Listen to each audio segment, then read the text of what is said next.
It has become almost a truism to say that public discourse has broken down. Conversations that once might have been spaces for shared exploration now often collapse into accusation, defensiveness, or silence. Analysts point to polarization, to the speed of social media, or to the erosion of trust in institutions. Yet beneath these forces lies something even more basic: the failure of listening.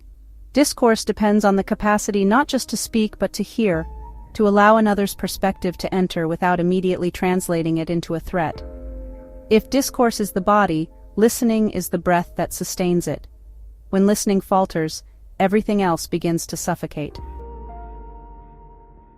The collapse of listening in modern discourse stems from a subtle but corrosive shift: the reflexive misinterpretation of expression as prescription.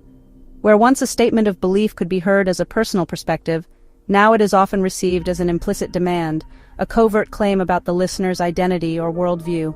The shift is not in the words themselves, but in the interpretive stance applied to them. When I say, "I believe X," am I opening a window into my own perception, or am I attempting to overwrite yours?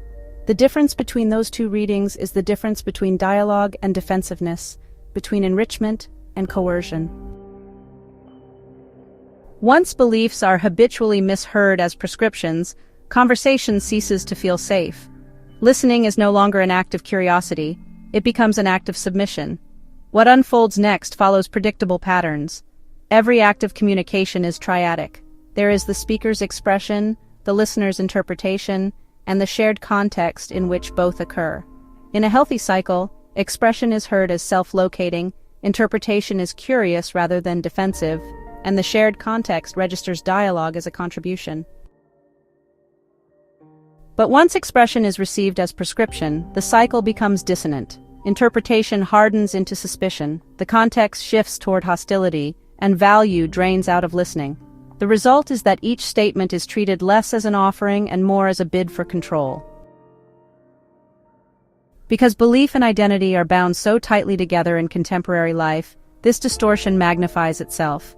When a person's belief is heard constructively, it enriches their identity without threatening anyone else's.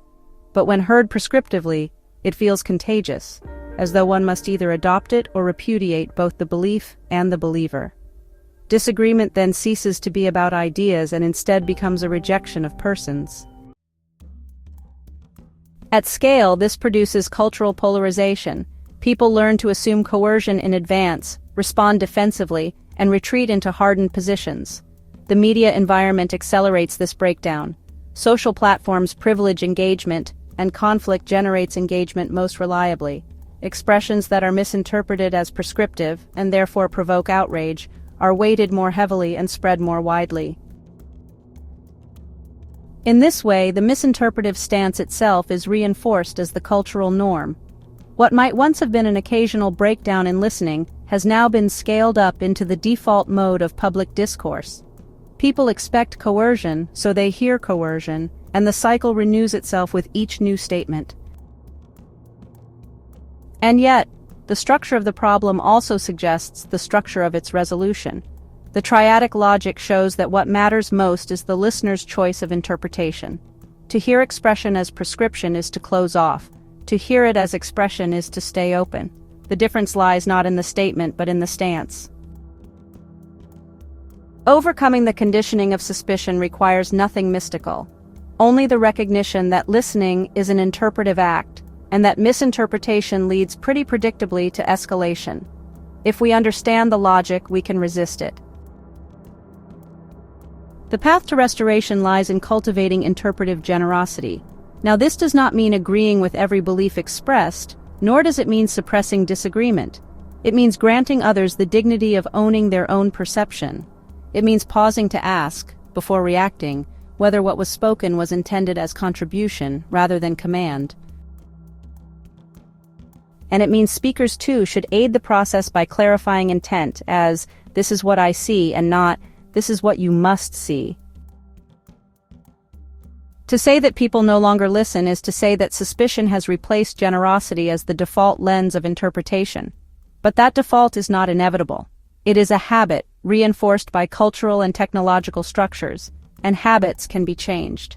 Listening will only be restored when individuals, communities, and institutions reclaim the constructive reading of expression, resisting the reflex to hear coercion in every belief. The choice is simple, but its effects are actually quite profound: to hear others as describing their perception rather than dictating ours. Only then can dialogue become possible again.